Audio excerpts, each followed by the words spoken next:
أعوذ بالله من الشيطان الرجيم يا أيها الذين آمنوا كتب عليكم الصيام كما كتب على الذين من قبلكم لعلكم تتقون وقال تعالى في موضع آخر شهر رمضان الذي أنزل فيه القرآن هدى للناس وبينات من الهدى والفرقان فمن شهد منكم الشهر فليصم صدق الله العظيم وصدق رسوله النبي الكريم ونحن على ذلك من الشاهدين والشاكرين والحمد لله رب العالمين رب اشرح لي صدري ويسر لي أمري واحلل عقدة من لساني يفقهوا قولي. محترم سامعین کرام اور عزیزان گرامی قدر،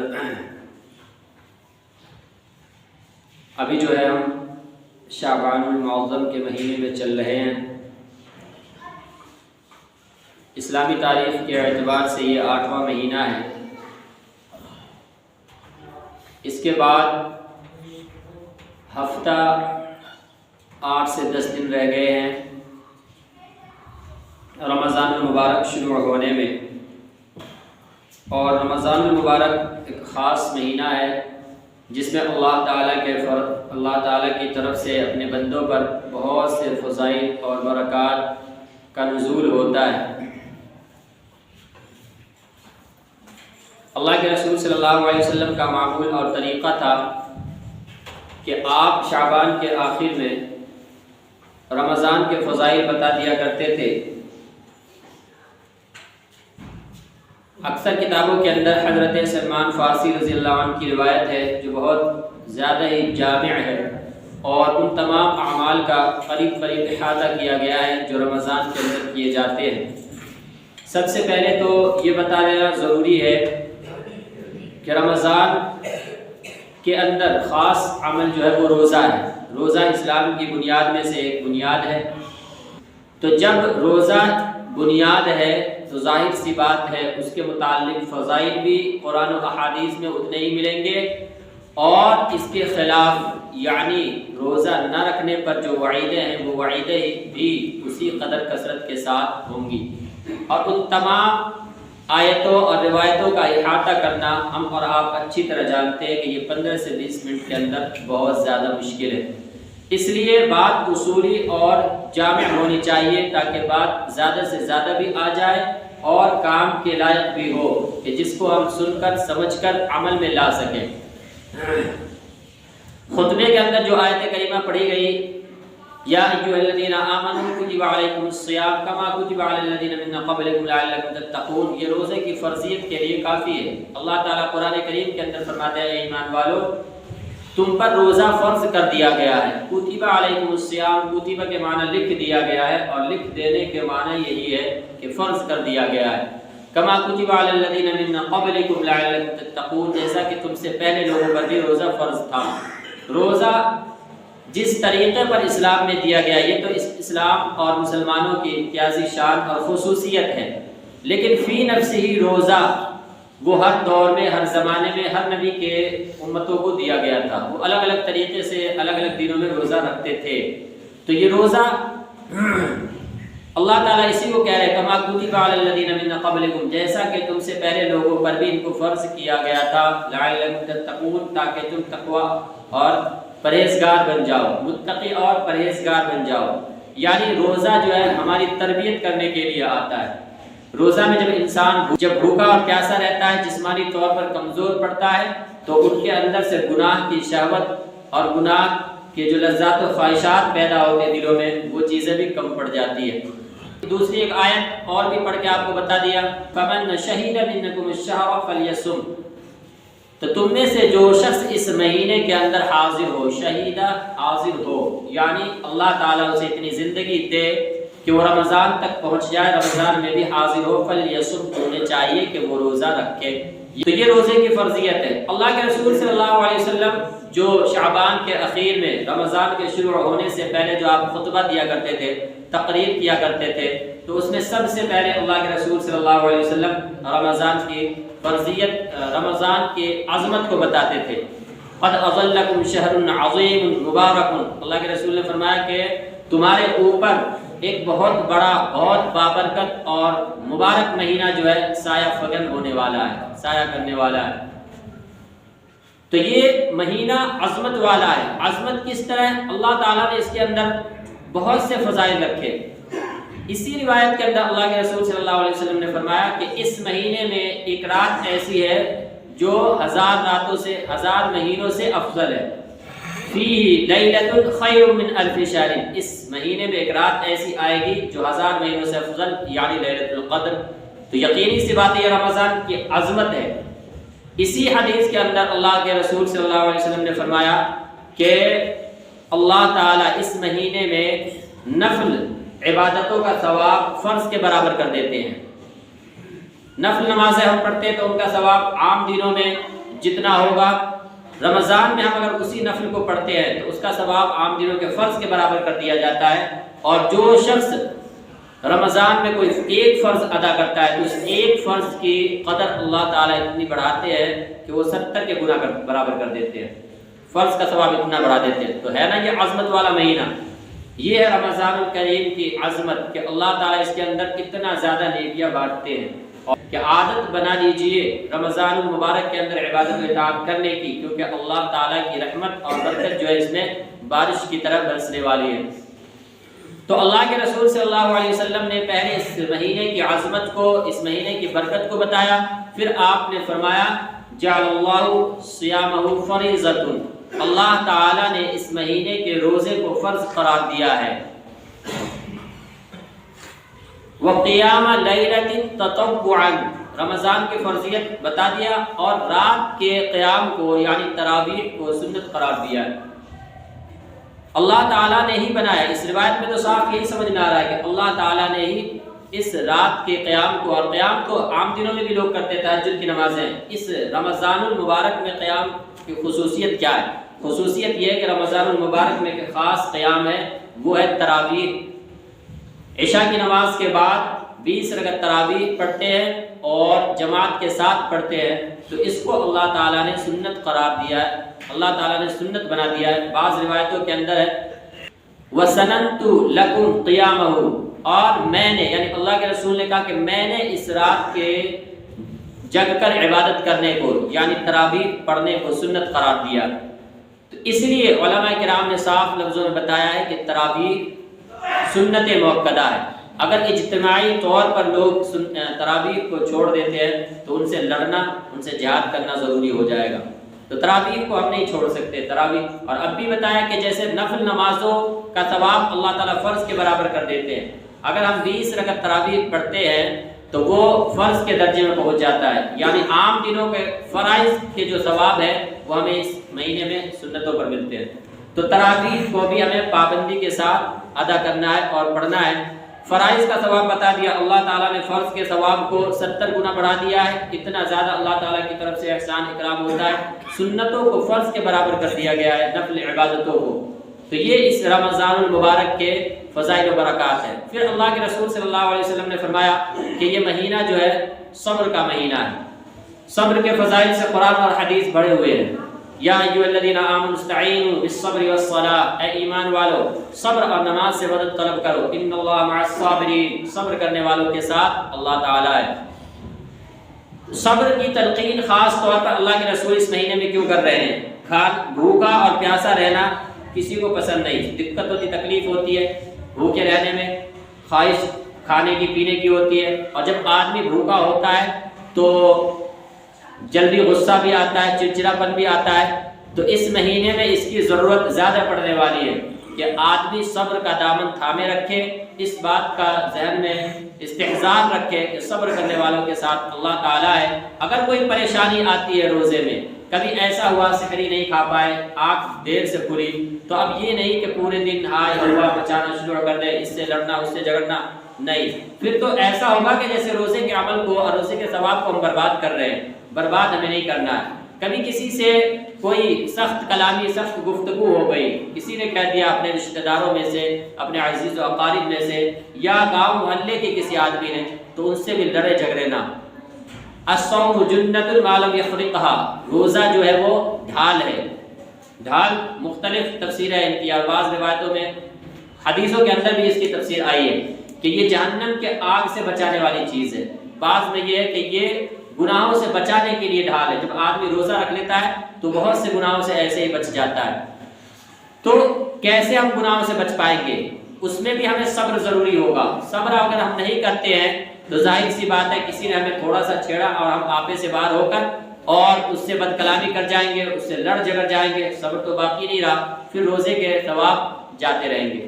ایسے ہی بعض حدیثوں کے اندر کہ جیسے روزہ ڈھال ہے، جب تک اس کو پاک نہ دیا جائے، اللہ کے رسول سے پوچھا گیا کہ روزہ پھٹ کن چیزوں سے جاتا ہے؟ ڈھال اسے کہتے ہیں جو پہلے لڑنے کے لیے لوگ استعمال کرتے تھے، تو اس سے پھٹ کن چیزوں سے جاتا ہے یہ ڈھال، یعنی ٹوٹ گیا تو اب بچاؤ کیسے کریں گے؟ اللہ کے رسول نے بتایا کہ غیبت سے، جھوٹ سے، چغلی جسے کہتے ہیں، تو ان چیزوں سے بھی بچنا بے حد ضروری ہے۔ اگر ہم ان چیزوں سے نہیں بچتے ہیں تو پھر ہمارے روزے کا ثواب، یعنی ظاہری طور پر ہم روزہ ہے جو ذمے میں اللہ نے فرضیت دی تھی وہ فرض تو پورا ہو جائے گا، لیکن اس کا ثواب اور اس کی وجہ سے جو مقام و مرتبہ ہمارا بلند ہونا چاہیے وہ چیز ہمیں حاصل نہیں ہوگا۔ تو اس لیے ہمیں اس پہ صبر بہت زیادہ رکھنا ہے۔ اس کے بعد اللہ کے رسول صلی اللہ علیہ وسلم نے فرمایا کہ یہ مہینہ غمخواری کا ہے، مواسات کا ہے۔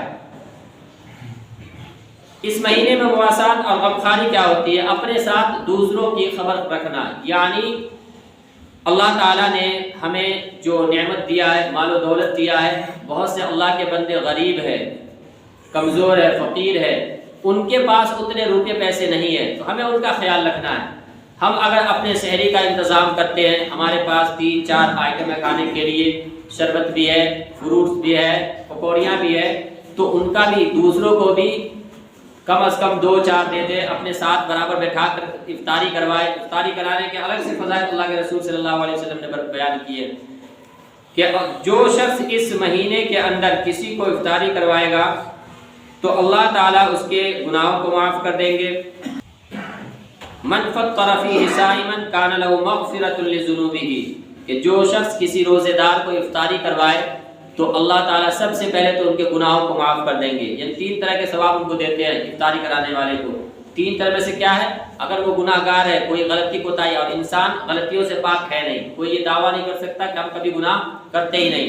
انبیاء کرام کے متعلق یہ چیزیں تھی کہ وہ گناہوں سے معصوم ہوتے ہیں، ان کے علاوہ انبیاء کے بعد کوئی بھی حضرات یہ دعویٰ نہیں کر سکتا کہ ہم سے گناہ ہوتے ہی نہیں ہیں۔ تو سب سے پہلے اللہ تعالیٰ کیا کرتے ہیں؟ ان کے گناہوں کو معاف کرتے ہیں۔ کان لہ مغفرۃ لذنوبہ وعتق رقبتہ من النار۔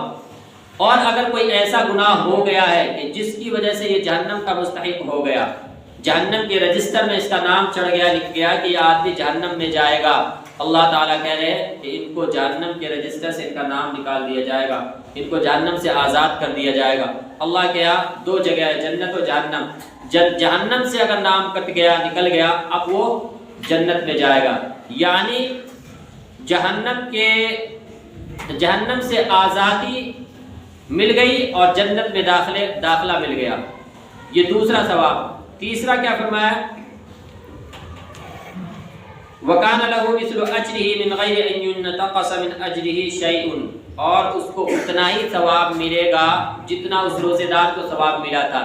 جس روزے دار کا ہم افطار کرائیں، ایک تو ہمارا اپنا روزہ، اللہ تعالیٰ اس پر جتنا ثواب دیں گے وہ تو دیں گے ہی ہمیں، لیکن ہم نے جس کو افطار کروایا ہے اللہ تعالیٰ اس کو اس کے روزے پر جتنا ثواب دیں گے بالکل اتنا ہی برابر ہمیں بھی ملے گا۔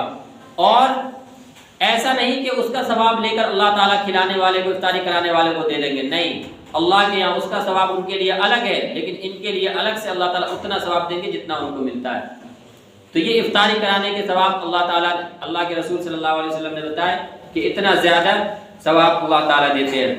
اس کے بعد اللہ کے رسول صلی اللہ علیہ وسلم نے فرمایا وَشَهْرٌ يُزَادُ فِيهِ رِزْقُ الْمُؤْمِنِ، یہ وہ مہینہ ہے کہ جس میں اللہ مومن بندوں کا رزق اللہ تعالیٰ بڑھا دیتے ہیں۔ یہ تو ہم لوگوں کا خود کا مشاہدہ ہے، اگر ہم آپ دیکھنا چاہیں تو عام دنوں میں ہم کھانے پینے میں صبح ہو، دوپہر ہو، شام ہو، کوئی ایک آئٹم رکھتے ہیں، تینوں وقت کا ملا لیں 3 آئٹم، 3 چیزیں ہمارے کھانے کے لیے، لیکن اللہ تعالیٰ رمضان المبارک کے اندر رزق میں کس قدر برکتیں دیتے ہیں۔ افطاری کے وقت بعض مرتبہ گنتی کرنا مشکل ہو جاتا ہے کتنے آئٹم، کتنی چیزیں ہیں، وہ چیزیں جو ہمارے دل چاہ رہی ہوتی ہیں وہی چیزیں لے کر آتے ہیں، فروٹس ہے، پکوڑیاں ہیں، شربت کے مختلف قسمیں ہوتی ہے، بریانی ہے، ہر قسم کی، اور یہ خاص رمضان المبارک کے اندر ہوتا ہے۔ گھر کی عورتیں عام دنوں میں ایک سے دوسری چیز فرمائش کرتے بنانے میں ہچکچا جاتی ہے، لیکن اللہ تعالیٰ اس مہینے کے اندر ان کے اندر بھی وہ شوق و ذوق پیدا کر دیتے ہیں کہ وہ مختلف قسم کے الگ الگ کھانے، الگ الگ افطاری کے سامان اور سحری کے سامان تیار کر کے رکھ دیتی ہے۔ تو یہ تو ہمارا خود کا تجربہ ہے، ہم خود عام دنوں میں دیکھتے ہیں، بازار لوگوں کے سج جاتے ہیں اس مہینے کے اندر، اس وجہ سے کہ اللہ تعالیٰ نے رزق میں زیادتی کی ہے، ان کی بھی کمائی ہو رہی ہے بازار والوں کی، بلکہ وہ لوگ تو اس کا ناجائز فائدہ بھی اٹھاتے ہیں، پھل فروٹ اور دیگر چیزوں کی قیمت آسمان چھونے لگتی ہے، بڑھ جاتی ہے۔ تو اتنا زیادہ اللہ تعالیٰ کی طرف سے رزق کے اندر زیادتی کی جاتی ہے، اللہ تعالیٰ اس مہینے میں رزق بڑھا دیتے ہیں۔ جو حدیث اوپر گزری ابھی کہ من فطر فی صائما کان له مغفرۃ للذنوب، جو شخص کسی روزے دار کو افطار کرائے اللہ تعالیٰ اس کے گناہوں کو معاف کر دیتے ہیں، جہنم سے آزادی دے دیتے ہیں اور اس کو روزے دار کے برابر ثواب دیتے ہیں۔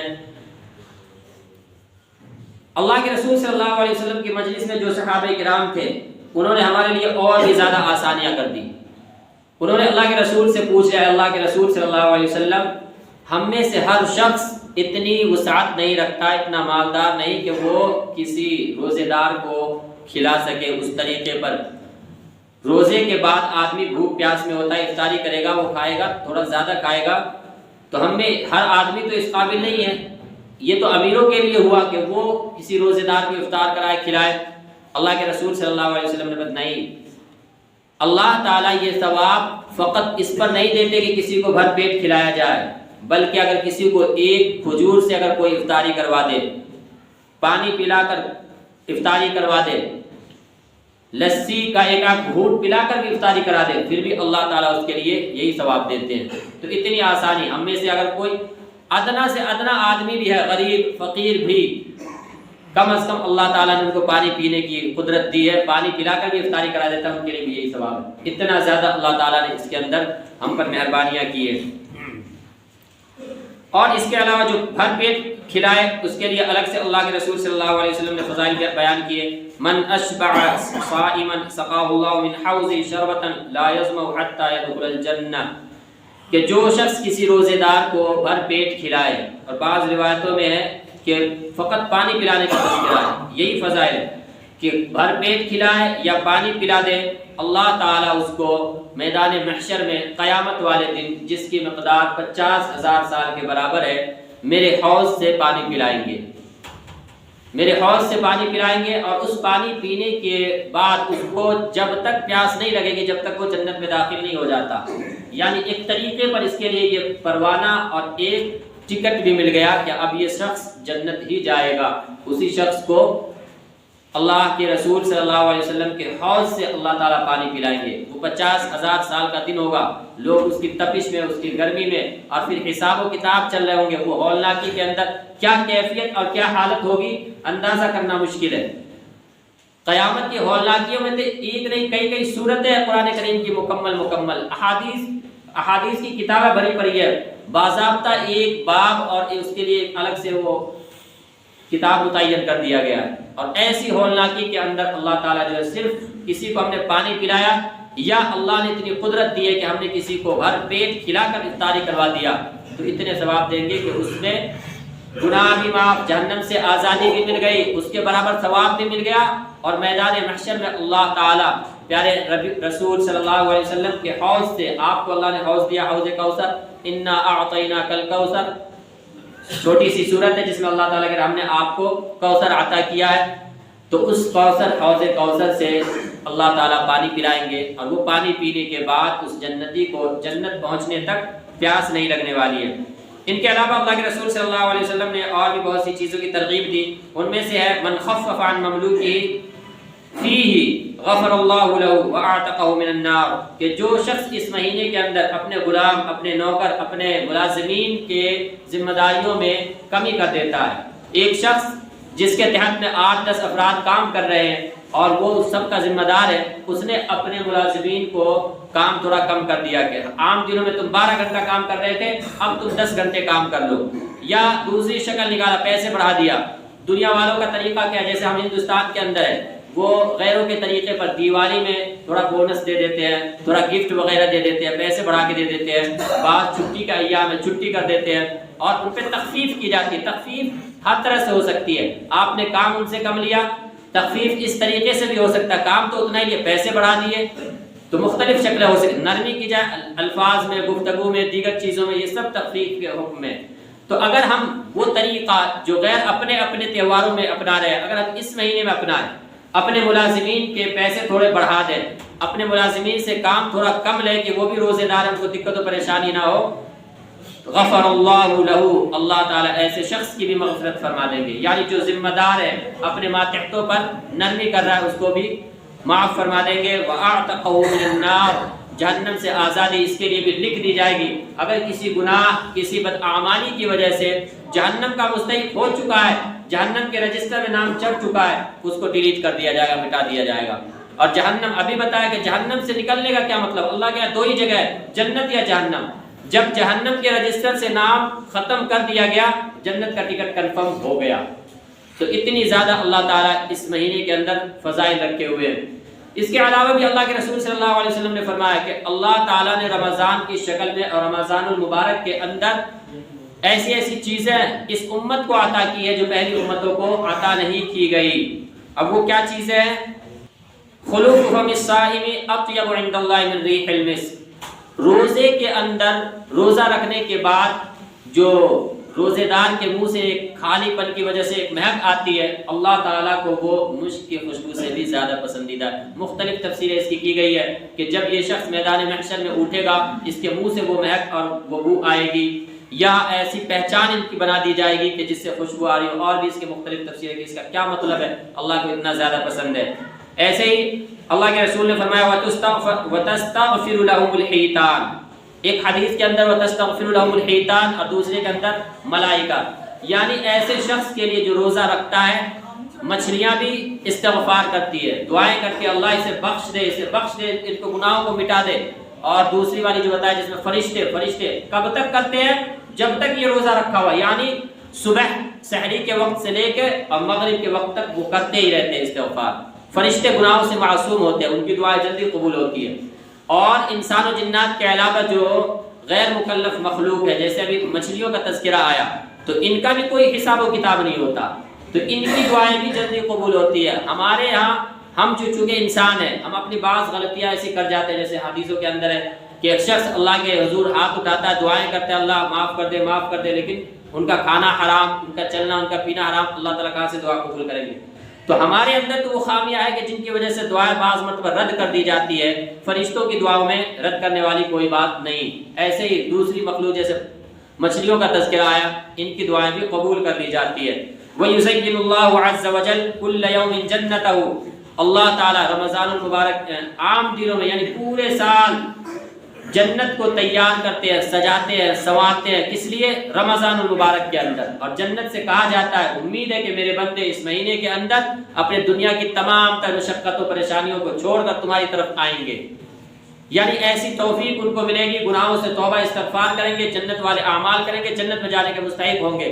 اور جنت کو پورے سال اسی لیے سجایا جاتا ہے کہ یہاں روزے دار جنت کے مستحق بنے۔ وَيُصَفَّدُ فِيهِ مَرَدَةُ الشَّيَاطِينِ، اس مہینے کے اندر اللہ تعالیٰ کا اکرام یہ بھی ہوتا ہے کہ گناہ کے اسباب میں سے، یعنی جو ہم سے گناہ کرواتے شیاطین، شیطانوں کو بھی بند کر دیا جاتا ہے، شریر قسم کے شیاطین۔ اور یہ بھی ہمارا مشاہدہ ہے کہ رمضان المبارک کے اندر عام مسلمان، عام انسان بھی وہ گناہ نہیں کر پاتے جو عام دنوں میں کر لیتے ہیں۔ ابھی شادی بیاہ کا ٹائم آ رہا ہے، بہت سے لوگوں کو سمجھایا، ماننے کو راضی نہیں، ناچ گانا دیگر طرح کی چیزیں کرتے ہیں، لیکن وہی اگر رمضان شروع ہو جائے، عام آدمی کو بھی رمضان میں گانا سننے میں شرمندگی محسوس ہوتی ہے، رمضان میں ہم گانا سنیں، بہت سے گناہوں سے وہ بچ جاتا ہے، تو یہ اللہ تعالیٰ کی کرم نوازی ہے۔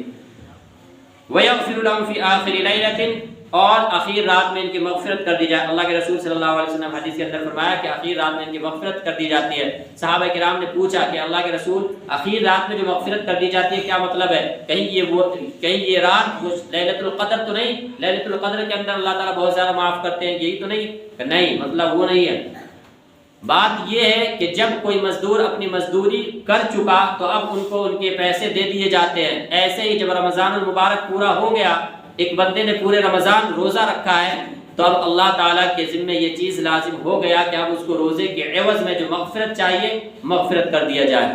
تو اب ہمارے پاس ایک ہفتے اور ہے۔ میں یہ ضرور کہوں گا کہ آپ حضرات نے سن تو لیا، بہت سے فضائل سنے، لیکن سننے سے فقط بات نہیں بنے گی، آپ کو اپنے گھر میں آس پاس میں ماحول بنانا پڑے گا۔ صرف آپ عبادت نہیں کرنے والے ہیں، آپ کے بیوی بچے جو ان کی ذمہ داریاں ہم پر ہیں ان پہ بھی۔ تو آپ ایک ایسا نظام بنائیے کہ گھر میں ہر روز کم از کم آدھے گھنٹے تعلیم ہو، رمضان المبارک کے فضائل بیان کیے جائے، صحابہ اور دیگر اولیاء کرام کے واقعات بیان کیے جائے، وہ شوق و جذبہ پیدا ہو پہلے ہی ایک ہفتے کے اندر۔ ایک ہفتے کے بعد جو رمضان شروع ہوگا، ہم شروع سے ہی رمضان المبارک کے وہ تمام فضائل و برکات حاصل کرنے والے ہو جائیں۔